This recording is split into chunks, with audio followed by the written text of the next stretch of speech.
You might need to move it this way. What do you mean? Oh. Like that way? Mm. Hello. Are we live? Can somebody tell us if you got clear sound and everything?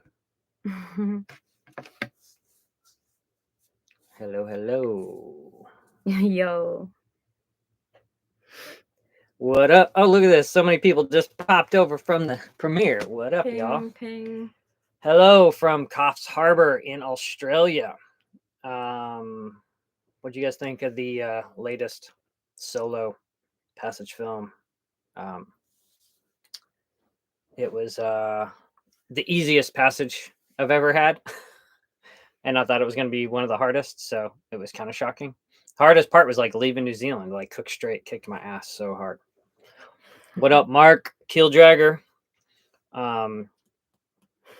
Killdragger's in Hawaii right now with his wife. They're living it up.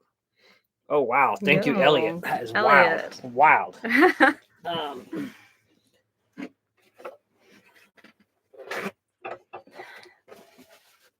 Palux. Try to clean my... Oh, maybe it's the light. I'm going to put up our curtain so the light's better. So you guys ask Rhonda questions. No, don't ask me questions. Rhonda docked the boat for the first time by herself today in the slip at Coffs Harbour, and she did it perfect. It was amazing.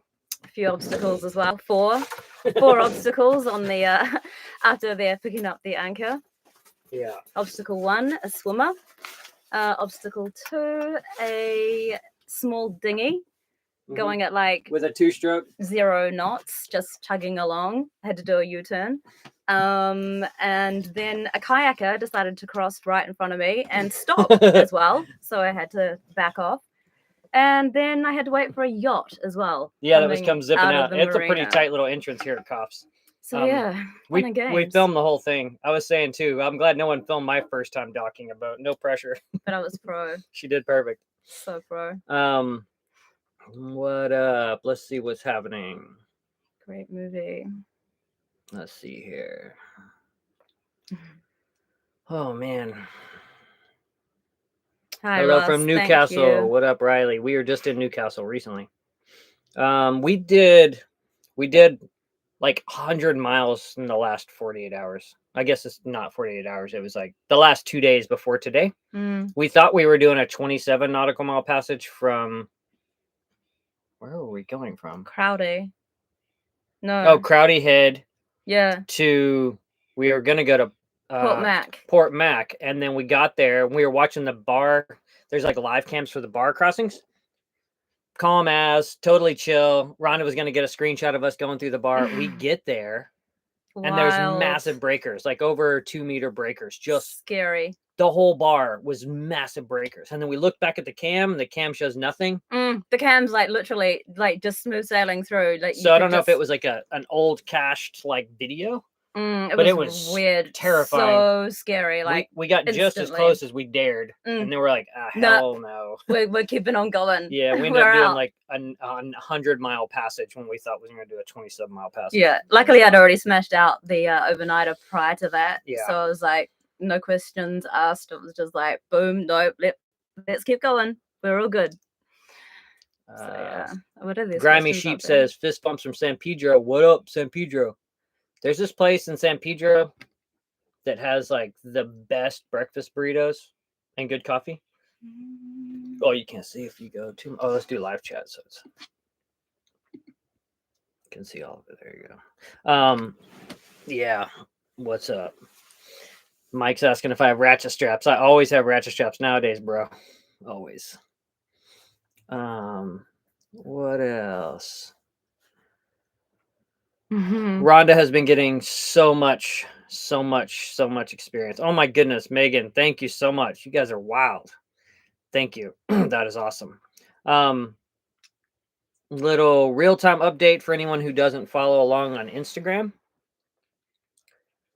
We went to this place called Lake Macquarie, which is just above Pittwater and Sydney and stuff. Some cruisers we met were like, oh, it's pretty cool in there. And we were like waiting for weather anyway. So we popped in there and it was cool. We had fun. It's the first time I'd ever sailed on a lake.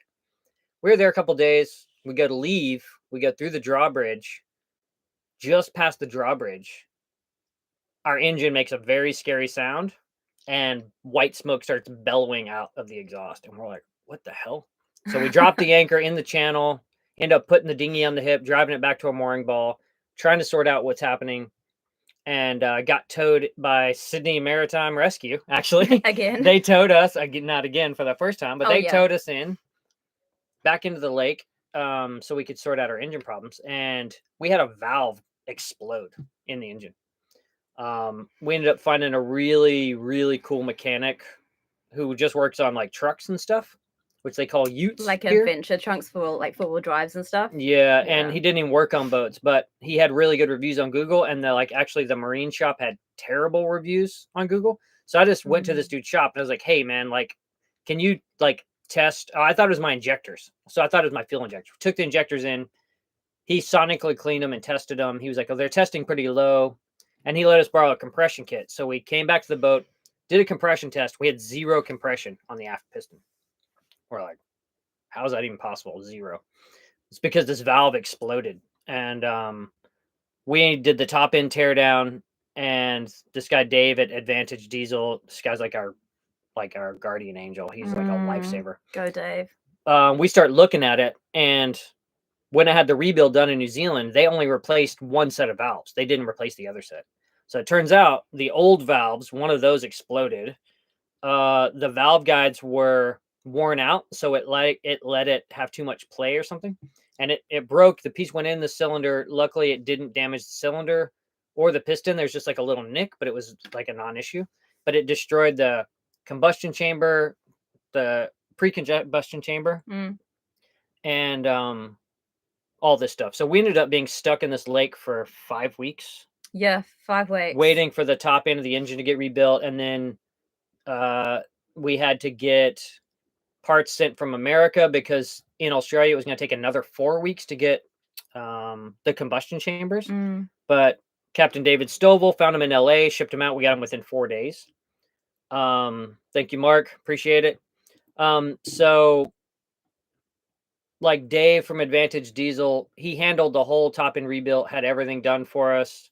Such a nice dude. Didn't have to do it. Awesome. Like he did it on his free time, so he wouldn't have to charge us much for labor. If he would have charged us proper labor, it would have been over $1,000 more. I think we ended up spending $2,400 to get the top end rebuilt, after I just spent $3,200 getting the whole engine rebuilt last year. We also got a high pressure pump sent to us from Brisbane. Jordy, was that his name? I think is his name. Jordy. He sent us one from his decommissioned 2GM20. He was like, he's trashing the engine. He was like, "Do you want my pump?" And I offered to buy it from him. He's like, "No, I'll just send it." So he sent it to us, and that pump was way stronger than our pump. And then we got brand new fuel injectors. So all of that stuff we had done, but it took 5 weeks. So it's like delayed our cruising season for 5 weeks. But now the engine starts with a quick push of the button. Oh my gosh. She runs like a champ. Yeah. Just so easily starting now. It's ridiculous. Yeah. But during that 5 weeks, we were sailing all over the lake without an engine. And so Rhonda got like Mondo experience. So much experience. You were at the helm the whole time. Yeah. So much sailing on and sailing off and just doing all of the things. It was wicked. Yeah. We always sailed on and off of anchor. We sailed on and off of mooring balls. One time we were sailing with onto jetties with the spinnaker to a mooring ball, and we dropped it, and it was the winds were stepping up as we got close in, and she was like, I think we can sail onto this with no sail. We had no sail up, and she steered us onto this mooring ball, and I was able to pick it up. Just super challenging. Wow, thank you so much cool. for the donations. Kane, is that how you pronounce the name? Thank you so much, Ron. So yeah, Rhonda we keep saying she's getting merit badges in Lake Macquarie. All the merit badges. And today another one. Boom. Oh yeah, and then today she docked the boat for the first time. Perfect. Great job. I think James was more stressed than me for sure. I was very stressed. I've never let anyone dock Tritea ever. But I have gone up to jetties and stuff. You've gone up to jetties and stuff for sure. But in a marina is a different game. Can of worms. What else? You sailed off of a jetty too? That was pretty tight. Yeah, true. Yeah. Kind of like just stacking them up now. It's hard to remember. Yeah. Just becomes standard. So let me check our little notes real quick. We've done 27 anchorages in New Zealand so far, and we've covered 400 nautical miles. And we filmed quite a bit of adventure stuff that's already edited. And Rhonda is starting her own YouTube channel just for cooking, Scared. where we're going to be doing she'll be doing long videos of cooking. And then there'll be shorter segments of that are on the adventure videos, but she's doing one specifically for cooking. So I'm going to post that in the chat right now, and then we'll add it to the description of this video too. But everybody should head over if you're interested in seeing cooking content from Rhonda. Head over and subscribe to her channel. That's going to be going up pretty soon. Hi, Angel. And then once she's able to unlock stuff, she'll do live streams of live cooking stuff, or she'll just hang out and cook with you guys. So that's pretty fun. What else? Basically wrong with that. Someone said you put that motor in Hawaii. I didn't do anything to my motor in Hawaii. I put the motor in Los Angeles in 2017. But then I had it rebuilt in New Zealand in 2023. Thank you. Says James, when are you gonna let Rhonda school you on van life? At some point, we'll end up putting we'll be between seasons or have a couple months off. Yeah, I really want to take James back to New Zealand and do like a mission. South Island. Yeah, I didn't South get to Island. do much on the South Island. Yeah. Even just some of the stuff in South. We'll drive down anyway, like fly into Auckland and go for a mission. Yeah, I want to show him some stuff because there's so much epic things to New Zealand's incredible. I love New Zealand. Also, we rented a car for my birthday in April here, and she did all the driving then because she knows how to drive on the wrong side of the road and the wrong side of the car. So. I told James he can drive on the other side of the world where we don't drive on the side. I would rather just be in control of that. It's like I just scream in terror when he crosses the road often the wrong way as well. Like he looks the wrong way. I'm like, James, like this way. Like, come on, safety first. What else? Let's see here. I think someone way up was asking about my experience with what I had done prior, like sailing wise. All right, we'll just respond to that. Just respond to it. I can't remember who you were, sorry, but yeah, sailing wise prior to this, we had a little sailboat when I was little, like a toddler kind of thing that we would go out on, but we always grew up on the water with like buzz boats and stuff, and then did a bit of sailing when I was at high school, and then just throughout the years have been on other yachts and stuff. Never sailed on my own or been in charge of a boat as such, just been like, yeah, sweet, do this, do that, blah, blah, blah. So yeah, I'm not a complete stranger to it. I did a bit of sailing lessons last year on small boats, and then sailed with my ex. We had a small boat as well, so yeah, a little bit, but this is like way more extensive than what I've ever done before, but it doesn't feel unfamiliar. And James is a super epic teacher as well, so I'm just like learning so much and feel so much more confident every single day. It's like, it's so cool. Well, and it's like you've raised the main, but she could solo sail this boat herself now. She's raised the anchor herself. She dropped the anchor herself. She's raised the main. She tacks by herself all the time. I just hang out and like let her James does nothing now. I do the cooking, and then I'm pretty much just like he's just a free ride now. Exactly. He's just like, sweet, this is good. Exactly. I'm hanging up my solo sailor. That's right. Hat, that's right, girl. And, yeah. No, we still need you around. That's right. What else? Someone's asking if I would do electric motor. I would never, ever do an electric motor. And I made a big post on my Instagram about why I would never go electric on a cruising boat. And I'll post my Instagram link right now if you want to go read that. I think it does not make any sense for the sailing I want to do. The places I want to go. So yeah, go check that out. I've covered all the topics on my Instagram. Peas and carrots. Grimy ass said, "Oh, you got 6 years, not so good." With my engine, I bought it rebuilt in Los Angeles. I don't know the condition it was in when I bought it originally, but what happened with my engine, why I had to get it rebuilt in New Zealand, was because water siphoned back up the exhaust slowly, and into the engine with big following sea sailing to Fiji. And that's what happened. So if I had bought the stuff to try to put in a shutoff valve in LA, but during the pandemic with part shortages, I couldn't find the right fittings to install it. And then I kept looking. I tried to find them in Hawaii. And then once you leave Hawaii, there's very few chandleries that are well stocked until you get to New Zealand. So it ended up just being a bad situation. But diesel engines will last 30 years if you keep salt water at them and you do preventive maintenance. What else?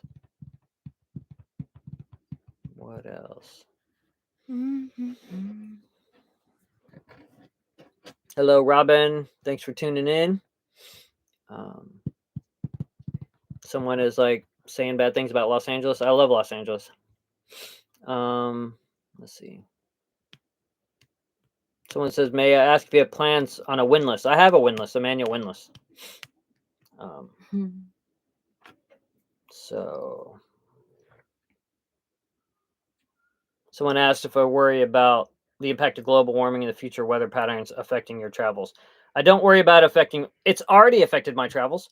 I don't worry about it stopping me from my circumnavigation, but I definitely believe in the next 20 years, it might not be possible to sail the places that I'm sailing in a small boat, but who knows?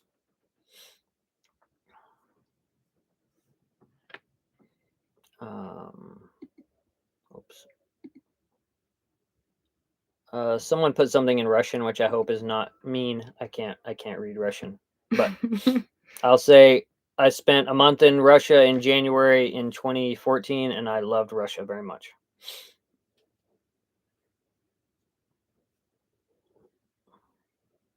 Someone said, James, can you still 12 o'clock in R1? I have no idea what that code speaking means. Someone said, can I talk a little bit about my comms, the Tasman passage? Missed that part of the video. Okay, so my Iridium Go turned into a brick. It just like, Rhonda was texting me. We were texting on Iridium Go. And then she texted and said, I hope you're okay, or something like that. Yeah, I was out on a bit of a mission. I was out on my own little adventure, and James was making dinner or something. And I messaged, was like, hey, you know, how was dinner? And no response. And I was like, what? That's a bit weird. Then I got home, mucked about, and hadn't heard from him. I thought, this is kind of you sent me strange. Updates about cargo ships. Oh yeah. And then I didn't respond. Yeah. And then right. so she said some coordinates. She was like, I hope you're okay. And I was like, I'd sent her a bunch of responses, and then I realized it just said sending, it never sent. So I restarted the Iridium Go, and it never restarted. So it would restart, but it couldn't connect to anything. And then it went into this death loop where the Iridium Go is just this death loop of rebooting. So I had no comms and no weather download for the last like 3 days of the passage, which they were like losing it because the tracker went silent, you know. But in my float plan, I had told them like, this is very possible. Like if the EPIRB goes off, then there's cause for concern. But if the tracker vanishes and I stop responding, that's just like electronics failure is a possibility, you know. If I stop responding and the tracker keeps going, then I might be overboard. But what else?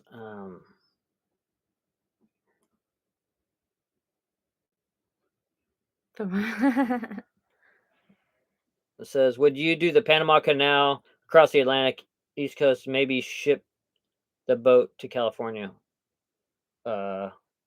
What?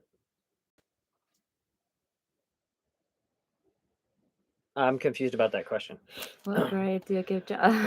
Well, I didn't actually get to taste them, but I mean, they were terrible. He gets an A for, you know, they trying. They were terrible. I'll tell you right now. Yeah, it's funny. I think I made them since I've been back here, and it's like it was just like, oh my gosh, yeah, yours are way better. Because I can do another show. I don't think I've made them on Love Grub, have I? Can't remember. No, you haven't. No, it's just a fritter. Just a fritter regimes. Thomas is talking about my book. Thanks for picking that up. I have like 2 books in the works. One is a cruising guide for Southern California that is so close to being done. And then another one is my adventures in Hawaii, which is it probably won't be done until November, but I have 2 books coming out this year. So thanks, Thomas, for picking up the logs book.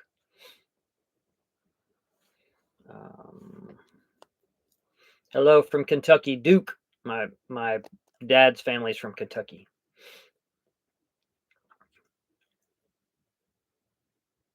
So Grammy's asking about what happened with the Starlink. Apparently, those Starlinks won't come out of stow mode if there's too much motion, and it wouldn't boot up. That's why I don't trust the Starlinks. And I would never want full internet at sea anyway.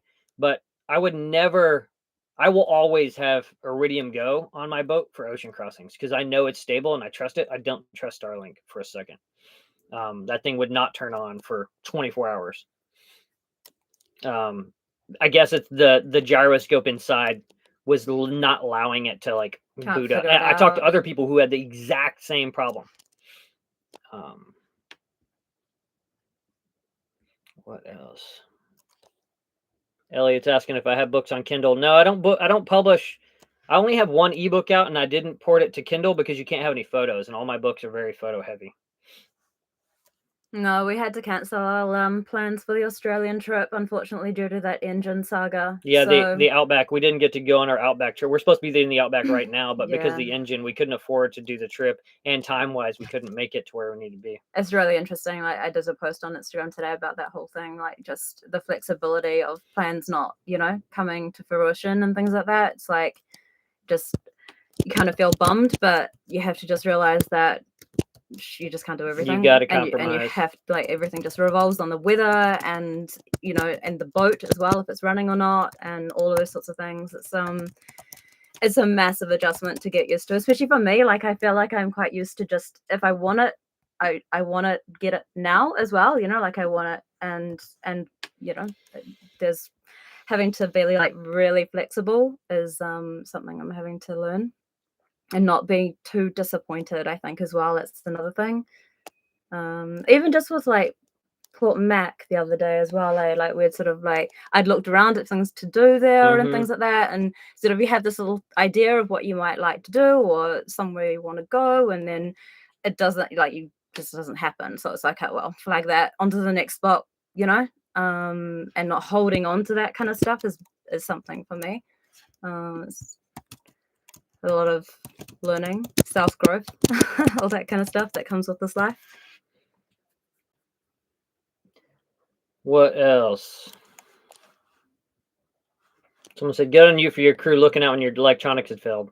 Yeah, they looked out a little too much. I told them not to contact the authorities until I was missing for 5 days, but Captain Noah Peffer was like, wanted to give Australian Coast Guard a heads up. The problem is if you just give them a heads up, they put the wheels in motion. But it was fine. It was all good.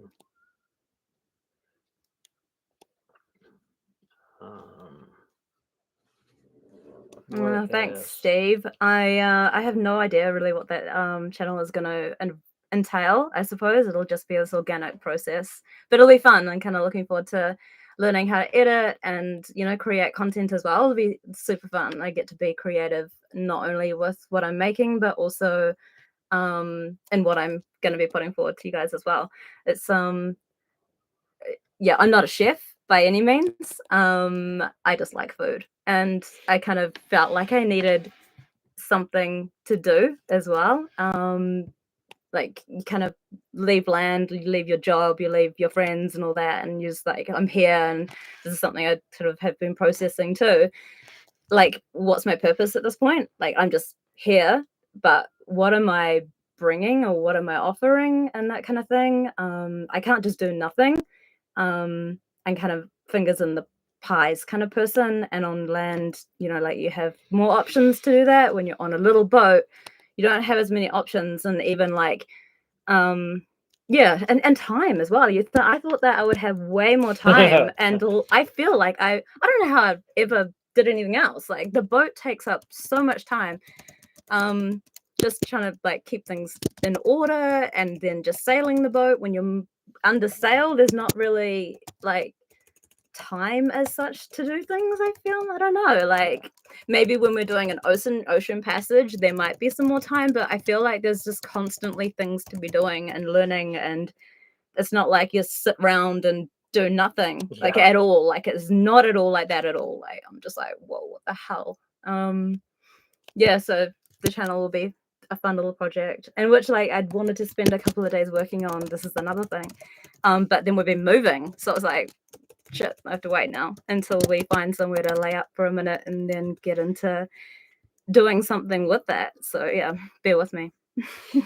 Yeah, I'm stoked about her little Love Grub channel. It's going to be cool cooking content. It's going to be awesome.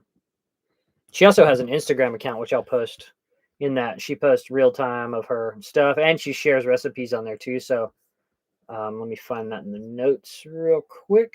People are asking if we have any plans for long distance sailing together, Rhonda. Long distance sailing. Yeah, I think they mean like passage making and stuff. I guess I'm here, so yeah, she's on the boat full time. Luckily we don't have any big ocean stuff to do the rest of the year. Her first like multi-day no land in sight trip is going to be from Thursday Island back to the mainland of Australia as we head towards Darwin. That'll probably it's 300 miles, so through Torres Strait. So that'll be her first time with no sight and land. Which I'm looking forward to. Yeah, you're stoked on that. Yeah, and then, I'm looking forward to getting off the coast. Like I always said this yesterday, like I always thought like hugging the coast. I mean, at the moment here with these currents, I kind of have to do that. But I always thought like hugging the coast was safer. But now I'm like, nah, get me off the coast. Like I keep looking at this pink line. I'm like, okay, we're not on the right side of that. We need to be further away from the coast just in case something goes wrong with the engine or something like that. Just having that gap, especially if there's not a lot of wind. Wind is your friend on a sailboat. Oh my gosh, it's like I made that comment back about the engine, like love the engine, hate the noise or something. Like go the engine, but yeah, definitely need wind. Wind is your friend. Wind is definitely our friend. So I'm looking forward to that, being offshore. And yeah. How does van life compare to boat life, David? I want to know this answer to this. That's a good question. Van life seems so easy compared to this. like I haven't slept properly for the last probably 3 or 4 nights in my van. Like even if it was windy and rainy, I could just crash out hard. Like there's nothing to worry about. And I slept so well in my van. I sleep really well here when it's not, when we're not, I don't know, like in a awful anchorage or smashing up against a jetty or, just those sorts of things. I sleep so well. But yeah, van life is just, you can just step off and step onto the land and, do what you need to do. You don't really have to, and you can drive up to places. You can look on a map and just drive up to the outside of a shop. You don't have to get off the boat, figure out where the hell you're going. Is there weather that allows you to get to shore? It's ridiculous. Like there are so many. I was thinking about this today. Like van life is so easy. Like anyone that your van's not going to sink. Yeah, your van's not going to sink. I mean, you make it a flat tire, had a blowout, but drag ground. That's all good. But like I had a blowout one time on the west coast, and I couldn't get back to the east coast. I had to hang out for a few days, stuck in Greymouth, I think it was, for them to ship a tire over. I mean, so you can have little things like that happen, but not like this. This is just a whole different level. Van life is so easy compared to this. Like this is I don't know, especially being on a little boat. Like it's pretty hard work, really.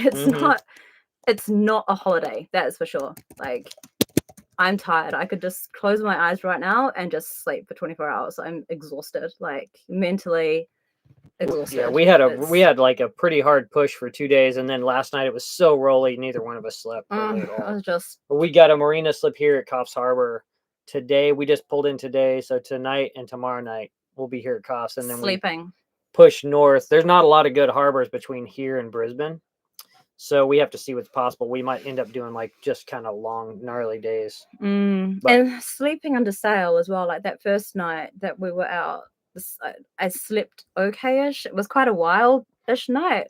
Not too crazy, but just it was a bit spicy in terms of sleeping. But then the other night we had the engine running all night, and it was just like, oh my gosh, this is exhausting.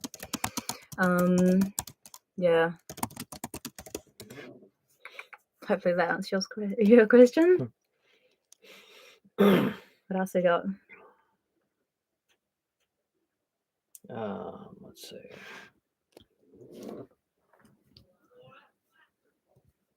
Someone said they traveled on motorcycle. Man, long distance motorcycle stuff is difficult. Unless you have a really comfortable bike. It's your body just kills. And wind on motorcycle is a nightmare it's such a bummer. It's a thing as well, like when you're on the land or in a vehicle or something, you can just step off and stretch your legs as well, like get some exercise. Like last night, we were going to try find this place for dinner, which was supposed to be just nearby in the marina here, but then we ended up walking for like 15 minutes into town. It was just like, yes, just walk, like let's go, like just to get some exercise and feel like you're just, I don't know. And then we sat at the Thai place and it felt like everything was moving because we had been on the boat for so long.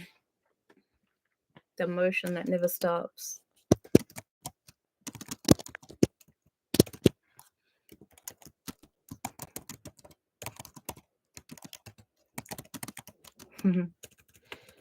What else? You guys have any more questions? It's nice you guys tuned in. Just some nice comments. Thank you, Megan. We got 242 people on. That's awesome. Hi, everyone. Danny Fisher. Hello. What else? I'm trying to think. What do you got to add, girl? I don't know. I feel like I've been rambling. How are you feeling? Apart from tired, good. Excited to be heading north. Gutted a bit that we haven't been able to kind of do little things along the way, but to be honest, we just need to make up some time now. We lost so much time, but gained so many skills in the lake. But yeah, just super stoked to be heading north. Warmer weather, clearer water, some more water action. We went for our first snorkel the other day, which was so nice, and just felt like we were on holiday for a day. It was just like, oh, this is it. This is what we're doing, instead of it just being this kind of slog, if you like, because it's kind of felt a little bit that way. But yeah. Here's a good question. Simply Sailing said, how is the reality of being constantly on top of each other in a small boat for you guys? Sometimes I worry about that for James, because he's had like so much time alone on the boat, and now it's like I'm here and in his bubble and moving things around and all that kind of stuff. But I don't know, like it's been pretty sweet. Like when we were in the lake, I was going ashore, like trying to get ashore in the mornings and stuff to do a bit of a workout, do some yoga, kind of get a bit of space and doing that kind of thing. But I don't know, like it doesn't feel like it's hard work, eh? No, it's like a non-issue. It's like there's never once where I'm like, I wish she would leave. It's not like that. It's like, I probably go ashore and he's just like, hell yeah, she's gone. It's not like that at all. Yeah. It's chill. It's like the difference is like we knew this in the first 16 days because we moved around. It was almost like ballet. We never were in each other's way. A kitchen dance. Like a kitchen dance. But the thing is like Rhonda doesn't complain. And that's a big deal. She doesn't complain. I'm tired. About certain things. Yeah, but it's like most people this is a hard life. And she just doesn't complain. She's just like super tough. And that's literally like, that's like an important, that's why she's here, because I wouldn't have invited someone to share this life with me that I didn't think was tough enough to do it. So, yeah, it's chill. I mean, you go ashore, you do yoga, you go on solo missions. Yeah, it's kind of nice. Like, I feel like I'm quite independent. Like, I know if I want to go and do stuff, then I can go and do it. And it's nice being able to just take the dinghy and go and do a little mission and just have my own time as well. Because I really enjoy my own time. And it is a lot, like it takes a long time to learn how to enjoy your own time, I think sometimes, especially like after having kids and that. You're always there for somebody, and when your kids leave and they don't need you anymore, there's that kind of transition of who am I now after that. And so it took me a long time to figure out and be good with just being on my own. So I do need that a bit. I need my own space. But this has been fine for me as well. This has been good. But yeah, just having that little bit of independence and just being able to jump in the dinghy, and even just like going to the store alone and that kind of thing, because we've joined at the hip pretty much, you know. And so even just like going to the store and doing a little errand just is like heaven as well. It's like, yeah, cool, I can go out and just be domesticated out and do something. Someone said Rhonda started a yoga channel. Her cooking channel is like enough. That's gonna be enough extra work. Oh, it is gonna be enough work, honestly. There's like a full-time job, like I said before. It's crazy. What else?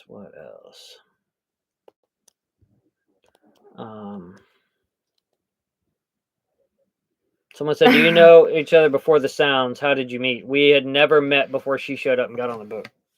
We hadn't even spoken on the phone. Yeah. Just sent some voice clips and video call, like video messages and stuff. But I mean, yeah. Yeah. So we had never met, and yeah, it was perfect. Favorite spot in Australia so far. So favorite spot in Australia so far. We just talked about this yesterday on Passage. Favorite spot, which is a funny answer. So I think, well, Castle Lagoon, I think. Castle, right? yeah. Castle Lagoon in Cowan Creek, which is like in the Pittwater area.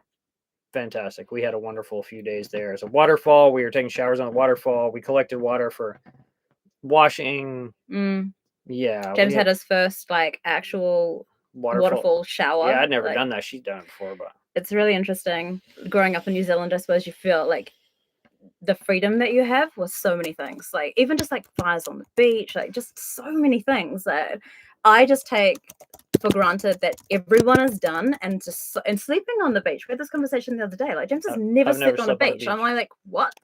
Like it just it blows my mind, you know. Like I feel like I've had like a pretty cool life sometimes, like doing those sorts of things. Like I feel like I've taken it, I don't know, for granted perhaps, or just that everybody does that stuff, that it's normal.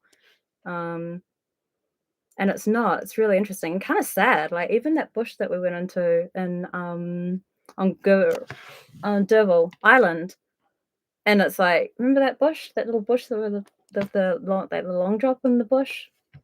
No. Where the waterfall was under the tree, the river.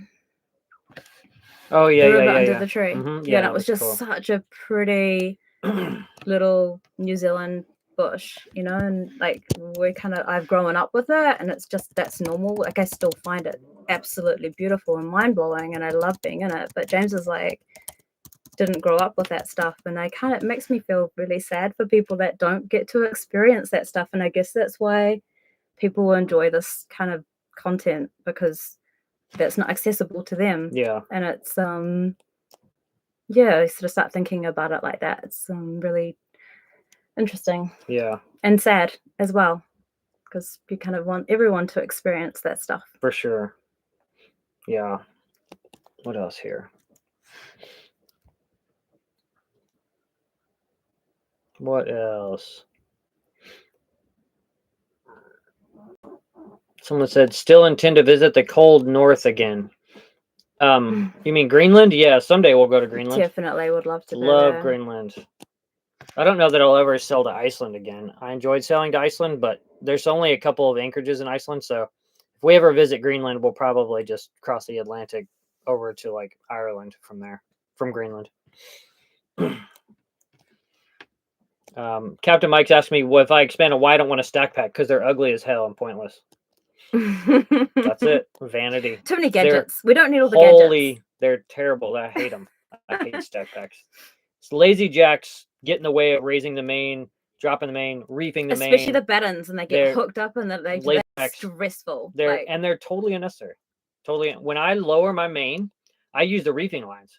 So I reef the main as I'm bringing it down, and that cinches it all together. I suppose a lot of people don't have that, though, do they? They don't have those reefing lines. I guess, but for me, I would never install a stack pack. Because that works really well. Yeah. Being able to bunch it up as you go.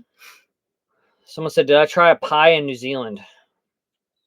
A pie? Did you have a pie? I don't know. What kind of pie? Like a pumpkin pie? Like a mince pie, like No, a I don't eat not mince, mince, so. but like a veggie pie or something. No, I didn't. Curry Mm-mm. pie. I haven't tried one here either. I've got my I don't pie. eat. I don't eat I meat. have So my pie dishes though. I don't eat meat. So most of the pies have meat in them. Someone said, "How long to stay in Australia?" We are planning on leaving Australia, clearing out of Darwin around mid-August to head to Indonesia. Someone said, "What do you think of Fisher boats?" We met a couple and went on a Fisher 29 or a Fisher 30 or whatever it was. Dale and Oh, Nigel's yeah, boat, Nigel and and that boat Dale. was super cool. So rad. Really cool. Mm. Yeah, awesome boat. Was it 30 foot? I can't remember. It was 30 foot. Yeah. Someone said, "Where are we heading after Australia?" We're doing Indonesia. We're gonna kind of make quick way through Indonesia, just 2 months, and then Malaysia and Thailand. We need to be in Thailand by November when the monsoons change, and then we can't sail across the Indian Ocean until like April. So we're going to be in Thailand for like 4 months. We might put the boat in a marina and travel inland to go to Vietnam, Laos, Cambodia. But yeah, so that's this year's program is Australia and Indo and Malaysia. We might try to stay at a marina in Malaysia to pop over to see Singapore for one day just to see it, and then make our way up to Thailand.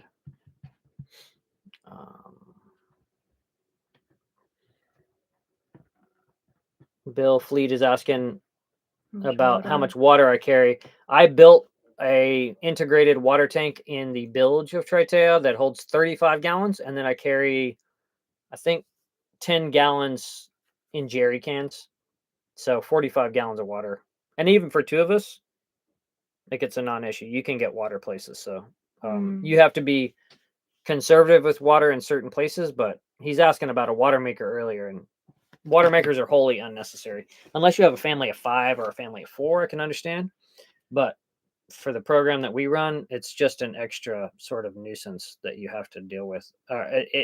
Water makers are very expensive.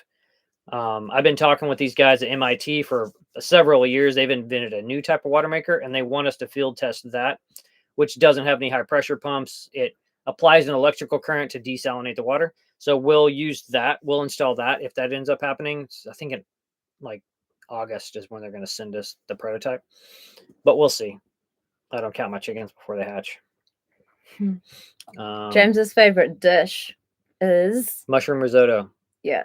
That she makes is fantastic. And probably I always like to make it as well. Someone said, any upgrade for Tritea planned?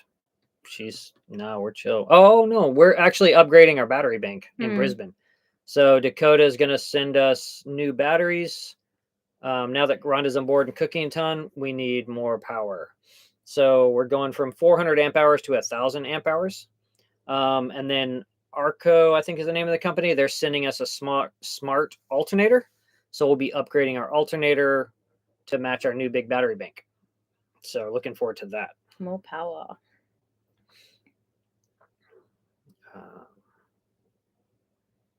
What else? Do you ever get your glasses mixed up? Yes, a few times I've picked up hers and I'm like, what is happening? But hers are more rounded than mine. Mine are and mine are like fully prescription. Yeah, mine are $10 from the grocery store. I wish I could get $10. I have to get new glasses when I get to Brisbane. What else?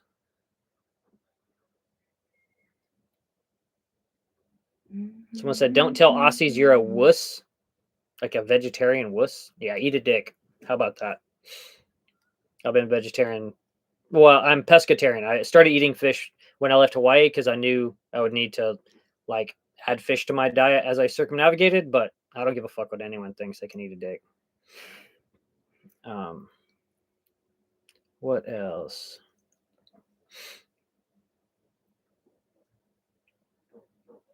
So it'd be cool if Rhonda uploaded how to make Russian risotto on her channel. You probably will. I will. She probably will. I will. I mean, I think it's easy, but yeah. The first 2 videos, what are the ones that you've already shot? You shot the chickpea burgers.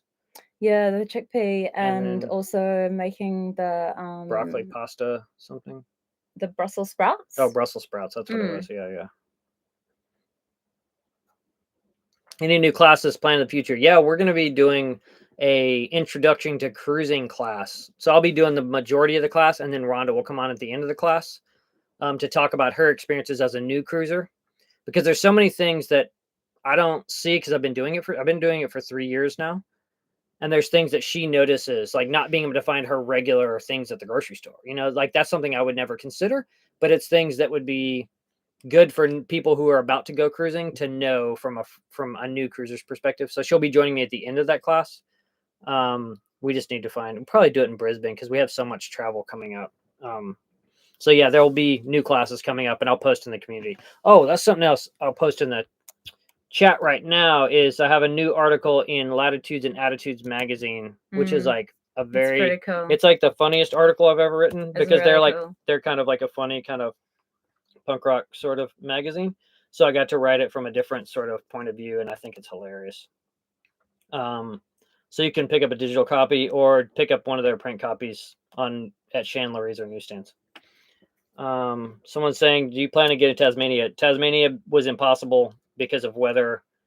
We're heading north. We have to be in Darwin by August. So yeah, impossible to get to Tasmania. Super bummed, but just a reality of is what sailing. it is. Ooh.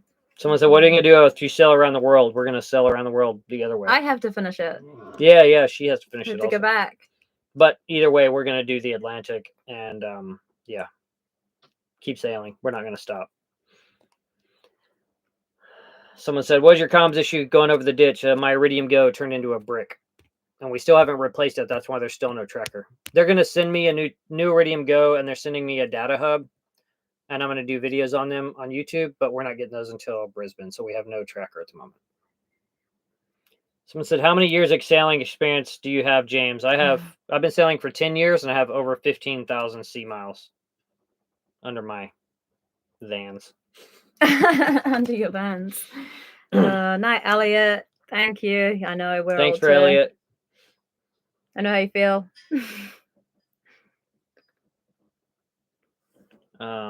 Someone said, if someone were to embark on their first circumnavigation, what would your advice be for them? Don't set a schedule if you have the possibility. Like, I got to New Zealand and I thought I was going to be there 5 months, and I ended up spending a year because I could.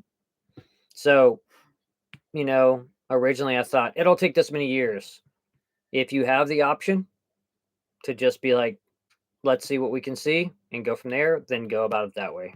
Never sell a schedule if it's possible. Someone said, what are your plans for Brisbane? We have to do some boat projects in Brisbane. The list grows every freaking day. Honestly, it's we're not going to be there too long, and then we're going to push north. What else? I don't know why it's playing so many ads for people right now. It's kind of annoying.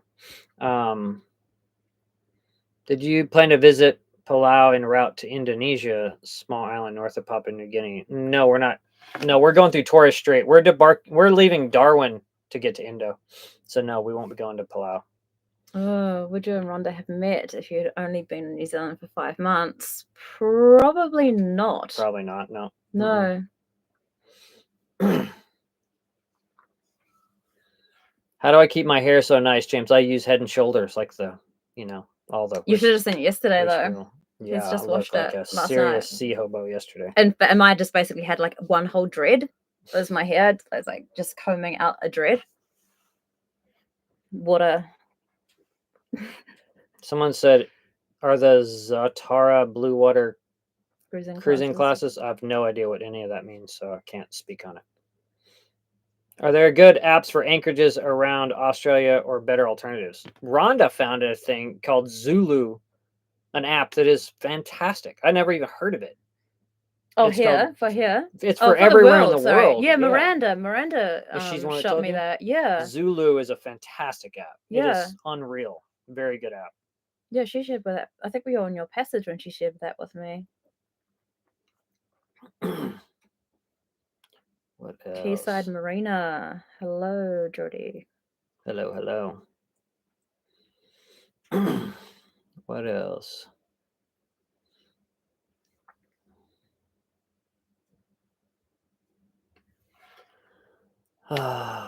Have you ever had your boat searched by customs or torn apart? Yes, in American Samoa, even though I'm an American citizen.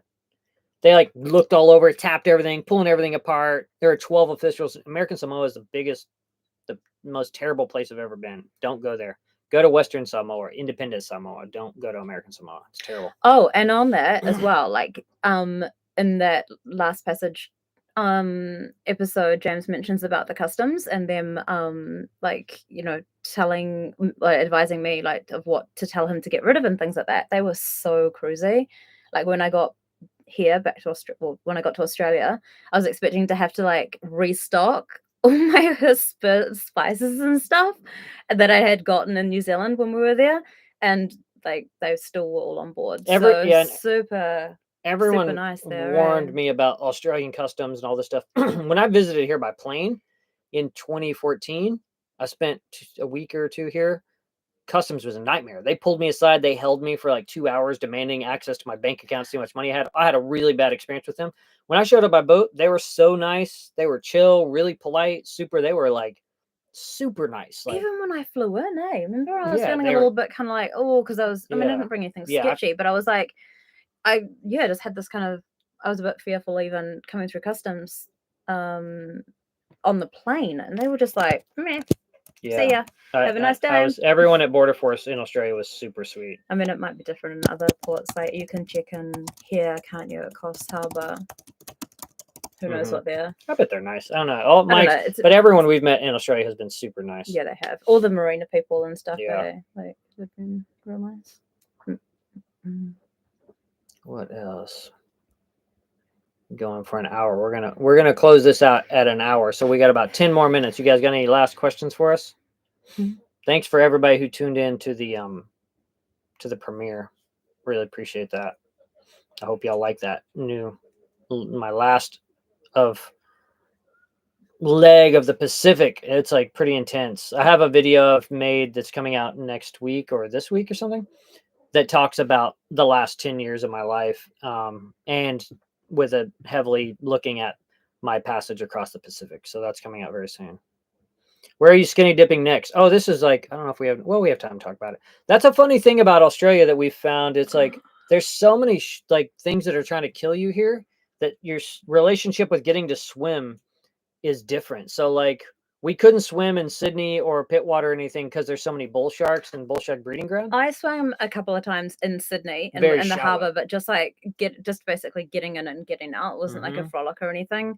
But everyone warned us about the sharks and all of that. And so many jellyfish. But you just don't see people swimming. And I said to James, like, it's so weird for me. Like I'm so used to people being in the water everywhere, like, you know, and for me, I'm like, we're on the water, we live on the freaking water, and we can't even get in the water. I'm like, oh, and it's been hot, you know, at times, and I just want to get in the water, and I'm like, oh, I can't even swim. I've never been anywhere where I couldn't swim whenever I wanted. So I mean, other than cold water, like New Zealand, I didn't swim out because it was so cold. But here, you can't. There's just so many sharks. It's crazy. All those jellies and stuff, which I think that season's over now for us here, but where were we the other day? Oh, at we went for a snorkel. What was that spot? Nelson Bay. Like that was the first place I've actually seen people in the water enjoying themselves. And I looked off the boat and I was just like, oh yes, this feels right. Like this feels what it's supposed to be like. And I swam there as well in the morning after a run. It was absolutely beautiful. And I was like, oh, like just getting in the water for me is major. Like I need to get in the water. Right. Riley asked if we got to explore Newcastle and the ocean baths. We went and looked at the ocean baths one day in Newcastle, and the sea was raging, so nobody was in there. It was like going off. It would be awesome. But it was really neat. The ocean baths looked really cool. And the building, the face of the building and stuff is just absolutely gorgeous. I mean, yeah, so neat. I really liked Newcastle, like the look of it. All the buildings and stuff were just incredible. Lots of brickwork and the new architecture kind of tying in with the old, and I really digged it there. Like the look of it just aesthetically for me was super pleasing. Somebody mentioned Crocs. I know that's the other thing. Where Oh, yeah. Crocs, you have to start worrying about Crocs. Mm. It's gonna be so wild. I'll be stoked to see a Croc swimming through the anchorage if possible. But I know mostly they say just avoid mangroves and stuff like that. And we met some other cruisers that showed us, at least with the Whit Sundays, they're like, okay, this is like pretty sharky zone, but you can swim over here. So we have some stuff dialed in.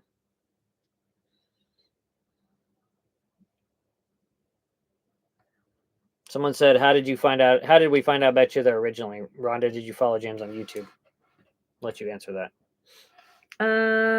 I was following him on YouTube, but he just came up as like a recommended, because I follow other sailing channels. They just like one of his videos popped up at one point, but I was following his Instagram account and just sent him a link to this mooring kind of rental site that we have in New Zealand called CBNB. So it's like, people rent out their moorings to others, and there was a storm coming in, so I just sent him a link because we had used it during a storm up in the Bab Islands as well. So he hadn't heard of it. Yeah, I'd never heard of it. Yeah, But we didn't have much. We had like very minimal interaction for a while. Yeah. And then just started talking more seriously on indirect message on Instagram.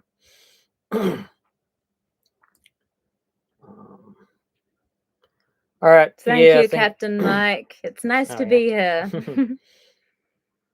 Someone says, do you ever upgrade the boat? Do you think you'll sail with Tritea? No, we don't. This boat is perfect. No need to change boats. People always think they need bigger, and they don't. It's so good to learn on, honestly. Like, I was talking to someone the other day, and they were saying that, they wish that they had learned to sail on a smaller boat. And it really is, like, you can learn so much more. Getting on a big boat and having to, like, I don't know, 4 or 5 steps away from what you need to be able to, do seems like a lot. You wouldn't be able to single-handedly sail. I don't think I could. Well, maybe, I don't know, years down the line or something, but you learn so much more on something small. I don't know, there's more of an intimacy as well. Like, we're parked up across the way from a boat that that came in last night as well, and like they're massive, like this huge boat, and it's just like, where does this little boat, does this cozy little nest, and sailing on these big seas. It's pretty cute.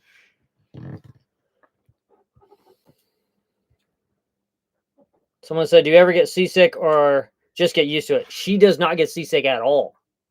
I had to take a pill the other night. I almost threw up the other morning. Oh, yeah, the other morning. So I haven't thrown up in many years. I haven't thrown up since I left LA. Yeah. But I came so close to throwing up the other morning. But usually if my eyeballs feel off, I take a Dramamine and I'm chill. I might feel like crap, but she doesn't get seasick at all, which is awesome. And we've been in some gnarly conditions, and she's writing in her journal, and I'm like down below, and she's like, I'm like, chill. Oh, but I might get seasick, but I might. I mean, I did feel a bit uneasy the other day when we first set off,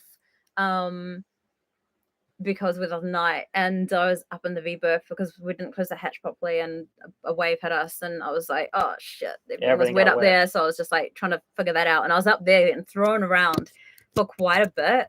And I'd already felt, this is the big first night passage that we're heading off. It was about 3 PM or something like that. And the seas were pretty hectic and washy and big. And I was like, shit. I was feeling a little anxious about the whole thing. I was up in the V-berth getting thrown around for a bit, and then came out, and I was just like, ooh, I actually feel a bit funky. Like, I was just a bit spaced out, like didn't feel like I was going to throw up or anything like that, but it was just, I think, a lot of anxiety about that first night passage, and the weather wasn't overly great. We had like rain and squalls and pretty big seas, pretty sloppy big seas, and so it was just and I think a lot of squalls. I think we had 10 squalls that night. Yeah, and for me as well, like, I still have a bit of anxiety around the engine as well, so it's like as like more wind is needed for me to feel good about that, especially being so close to the coast. Like, I feel like if we've got enough wind to sail, like, I'll feel a lot more content. But when there's light winds and we're just reliant on the engine, I feel like, I don't know, like I know James has said before, like having that trust back in the engine, like gaining trust back in it is like, for me, I didn't worry about it at the very beginning, but now I'm like, oh, it's in the back of my mind, which is why I want to get offshore a bit more. Yeah, I love offshore is way less stressful than sailing along the coast. Super. Sailing on the coast is stressful. All right, I think we're going to tap out. We're going to go into town and stretch our legs after a lot of days on the boat. Thanks so much to everyone for tuning in. And yeah, make sure you pop over to Rhonda's little new YouTube channel and subscribe. She's going to be getting content up there soon if you're into cooking stuff. And we want to get her up and running so that she has enough followers that she can do live streams and stuff like that. A few rambles. So thanks so much for anyone who was able to tune in to the premiere and here at the live. We love you guys. Thank you. And have a wonderful day. Bye.